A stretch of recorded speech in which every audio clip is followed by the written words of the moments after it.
el tema del perdón implica, y lo empezamos a intentar desglosar esta semana con la No, hace participación. varios años, doctor. Bueno, Lamento sí. decirte que hace varios años. No te quiero contradecir, Sí, pero... ahora con el libro de Roger Martínez Peniche, La magia del perdón. Y yo me recuerdo que cuando Roger me pidió prorrogar este libro, le decía yo, pues es que yo no tengo la capacidad para perdonar y consecuentemente una de mis grandes carencias es una definición sobre lo que es el perdón para mí. Hablaba yo estrictamente del caso personal, que es al que yo podía hacer referencia. Y a pesar de los esfuerzos de Roger para tratarme de explicar y desglosar lo que era el perdón, pues resulta que yo intenté escribir un prólogo donde lo que trato es de explicar el probable origen de la culpa, que a su vez es generadora de la necesidad del perdón. Porque para que haya perdón, tenemos que conocer la culpa. El dolor. Y los médicos estamos acostumbrados a hacer las cosas al revés, en muchos sentidos, empezando porque estudiamos en cadáveres para aprender lo que es la vida, y estudiamos enfermos para aprender lo que es la salud. Y estas paradojas, curiosísimas por cierto, pues obligan a que cuando a mí me plantean el hablar del perdón, piense yo primero pues en la culpa, ¿verdad? ¿De qué voy a perdonar? Pues de la culpa de alguien o de el pecado. Si nos remontamos al origen universal, por decirlo de alguna manera, o a la generalización, a la universalidad del concepto de culpa, pecado y perdón. Yo creo que en un principio, y me remonto siempre a mis fantasías acerca de la historia, pues en principio el hombre, en su proceso de transformarse de Homus erectus en Homus alguna otra cosa, de tantas variantes hasta llegar a lo que es el hombre como lo conocemos, pues debe haber vivido exento de sentimientos tan subjetivos como las de la culpa y el pecado. Vamos a imaginarnos a un hombre de la antigüedad preocupadísimo porque tenía relaciones sexuales con quien se le ocurriera, pensando que estaba cometiendo pecado. El pecado original le llamaron cientos o miles de años después los múltiples redactores del Génesis en la Biblia, y mucho menos en la culpa. Tengo un sentimiento de culpa porque maté un animal para comer, o tengo sentimientos de culpa porque no he realizado mi tarea cotidiana. Es materialmente imposible imaginarse siquiera a un hombre primitivo sintiendo y pensando así. Yo creo que mucho de esto surge cuando el hombre va cobrando conciencia de su miedo y entonces intenta explicarse por qué lo siente. ¿Ahí empieza todo? Sí, porque bueno, vamos a imaginarnos que el miedo como una circunstancia emocional o de sentimiento con respuestas físicas importantes es lo primero que subjetivamente tiene que haberse cuestionado el ser humano. ¿Por qué me siento así cuando sentía miedo? ¿Perdona? Para ser más feliz en la vida, lo que le ha hecho mal a algunas personas. Para vivir más feliz, para estar tranquilo con uno mismo, para sentirse bien. Pues parece que todos entienden aquí en esta encuesta de Carlos para qué sirve el perdón, ¿verdad? Sí, de ahí a que uno pueda perdonar. Entienden el funcionalismo del perdón. El perdón tiene una función que es la que señalaban, y que se sientan bien.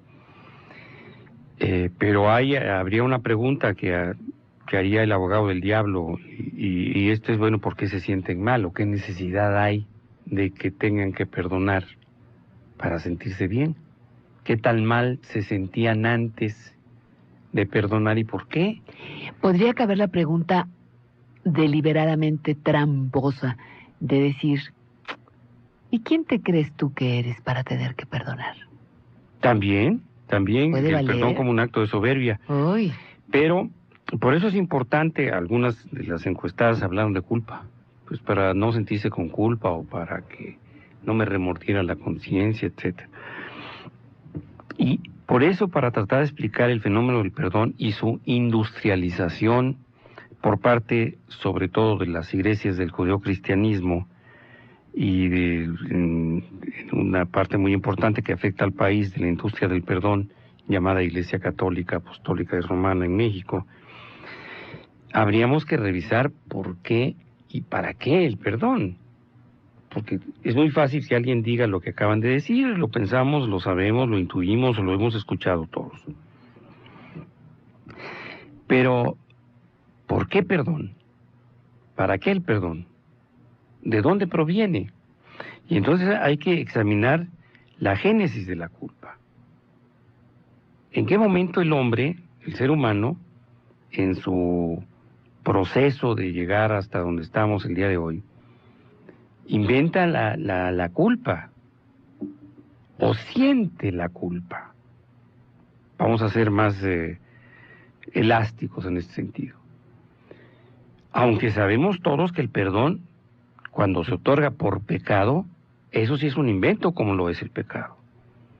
Imagínense ustedes que le tuvieron que llamar a la relación sexual el pecado original. Ay, sí. Para crear la patraña de Adán y Eva. No, bueno, pero era original porque era novedoso. Pensaban que era novedoso o porque es el origen. Sí, porque es el origen. De la necesidad de perdonar. Sí. Según los judeocristianos. Imagínate el pecado que da origen a los defectos de los seres humanos que antes eran perfectos, como dicen que lo fueron nuestros padres, entre comillas, Adán y Eva. Se los juro por Dios que no fueron mis papás. ¿Cómo se llama la que decíamos que era nuestra mamá? La negrita esta africana. La negrita la africana, Lola o ¿cómo? Ay, ahorita no, Lola se me fue. Es el restaurante donde se encontraron el Lilith, pelón no, sí, es el restaurante. No, se llama. Ay, ¿cómo se llama? ¿Te acuerdas que dijimos que esa era nuestra auténtica madre? ¿La primera? No, Lilith no, ni Eva, no. Le pusieron los huesos que encontraron en África. De la mujer más antigua. De la mujer más antigua. La más vieja. No. No, su suegra no, Enrique, por el amor de Dios, no. Comerciales. Benny Moré y su orquesta, Dolor y Perdón. Le dije a Enrique al empezar el programa, le digo, oye, ¿y si encontraste canciones del perdón? No, es que del perdón hay muchísimas, pero yo quiero que haya, por ejemplo, alguna canción sobre la culpa, sobre el pecado. Ay, como no, échame a mí la culpa. Ay, sí, de lo que pasa.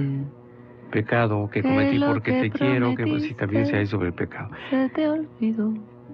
Entonces yo me quiero seguir remontando al origen de este sentimiento que prevaleció en un momento dado en algún ser humano la primera vez que se confrontó con su miedo, y habiendo realizado con cierta conciencia algún hecho, pues de haber tenido algún sentimiento de haber obrado mal, en el sentido no de la diarrea ni del estreñimiento, sino de la obra. Y pues en ese momento alguien le dijo, tienes que hacer algo, tienes que invocar a una divinidad, una deidad para que te perdone.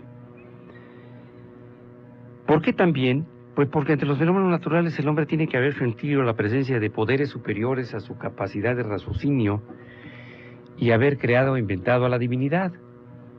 Imagínense ustedes a un grupo, el que quieran, de hombres primitivos ante un terremoto, ante la caída de un asteroide, ante una erupción volcánica, ante una tormenta.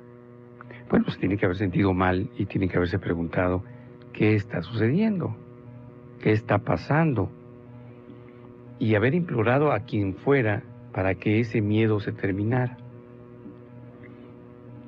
Por eso los dioses en todas las culturas han tenido que ver con sucesos naturales o con fenómenos naturales, o con la posición que guardan los astros principales dentro de lo que fue el principio de la astrología o de la astronomía. El sol significaba vida, significaba calor, significaba fuerza, energía, luz, vida.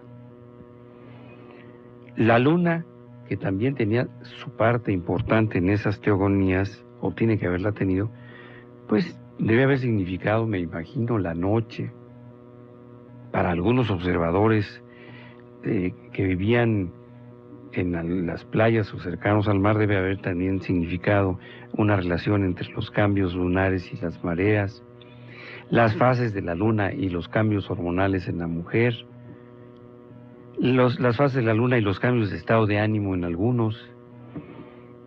Los movimientos planetarios tienen una significación absoluta, y de ahí que cuando el sol se ocultaba, pues había temor porque no surgiera de nueva cuenta. Había que hacer incluso sacrificios humanos para que el sol regresara del ocaso a la aurora. Y así deben haberse ido descubriendo los dioses necesarios para atenuar los miedos colectivos, como por ejemplo los dioses de la lluvia que existen en todas las teogonías. Si no llueve hay sequía, si hay sequía no hay producción agrícola, si no hay semillas o alimentos no comemos. Estos fenómenos naturales pues tienen que haber generado una cierta responsabilidad ya egocéntrica en los seres humanos, y decir, bueno, yo puedo con mi invocación, yo puedo con mi plegaria, yo puedo con mi sacrificio lograr que el sol regrese, o que las lluvias aparezcan o desaparezcan. San Isidro Labrador quite el agua y pone el sol, etc. Y en toda esta conformación del pensamiento mágico de los seres humanos, o sea, tiene que haber aparecido por ahí la culpa. No llueve, o sea, es decir, porque no he cumplido con los sacrificios que ordena mi teogonía. No he matado suficientes doncellas, o las que maté no eran lo suficientemente doncellas, o simplemente no lo eran. Cielo, tengan fe. ¿Rubén? Rubén, no puede faltar Rubén en un programa musicalizado por Enrique González, no puede faltar Rubén.